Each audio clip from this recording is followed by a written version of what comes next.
বামুটি এলাকার কৃষিজীবীদের জন্য এলো নতুন উপহার। আজ বেশ সাড়ম্বরে ভিত্তিপ্রস্তর স্থাপন হলো কৃষি গবেষণা এবং প্রশিক্ষণ কেন্দ্রের। এই কেন্দ্র থেকে আগামী দিনে বামুটিয়ার কৃষি ক্ষেত্রে ছড়িয়ে পড়বে আধুনিক কৃষি গবেষণা লব্ধ দিশা। কৃষকদের হাতে কলমে উন্নত কৃষি ব্যবস্থার দেয়া হবে প্রশিক্ষণ। আজের ভিত্তিপ্রস্তর স্থাপনে উপস্থিত ছিলেন রাজ্যের কৃষি কৃষক কল্যাণ দপ্তরের মন্ত্রী রতনলাল নাথ। মন্ত্রীর সঙ্গে উপস্থিত ছিলেন দপ্তরের অধিকর্তা ফণীভূষণ জমাতিয়া সহ অন্যান্যরা। রাজ্যের কৃষি ব্যবস্থায় ধীরে ধীরে খুলছে নতুন দিগন্ত। রাজ্যের কৃষি কল্যাণে বিভিন্ন সাফল্য গাথা তুলে ধরতে গিয়ে বলেছেন মন্ত্রী রতনলাল নাথ। কৃষকদের অসুবিধার কথা বলবে, এই 12 দিন ধরে আমরা সারা রাজ্যে আমাদের 24টা গাড়ি সব জায়গায় প্রত্যেক টিমের সাথে কৃষি বিজ্ঞান থাকবে।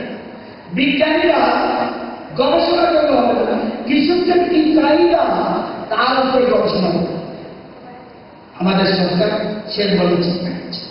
আপনারা জানেন, এই যে বলছি,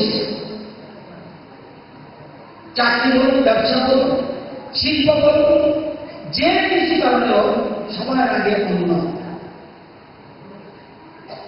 আপনি যদি ভাত খেয়ে না আসেন, রুটি খেয়ে না আসেন,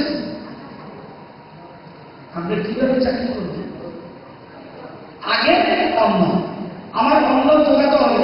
অন্যের নিশ্চয়তা যদি আপনার খাদ্য স্বয়ংবর সারা দেশ, ত্রিপুরাতে আমরা 3টা ডিস্ট্রিক্ট খাদ্য স্বয়ংবর এবং 2টা ডিস্ট্রিক্ট এখন সমান সমান প্রায় গোয়াই এবং ধলাই।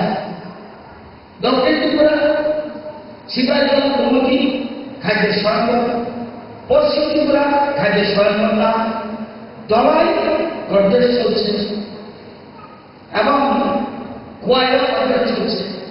59 এবং উত্তর ত্রিপুরা পর্যন্ত পিছনে আছে।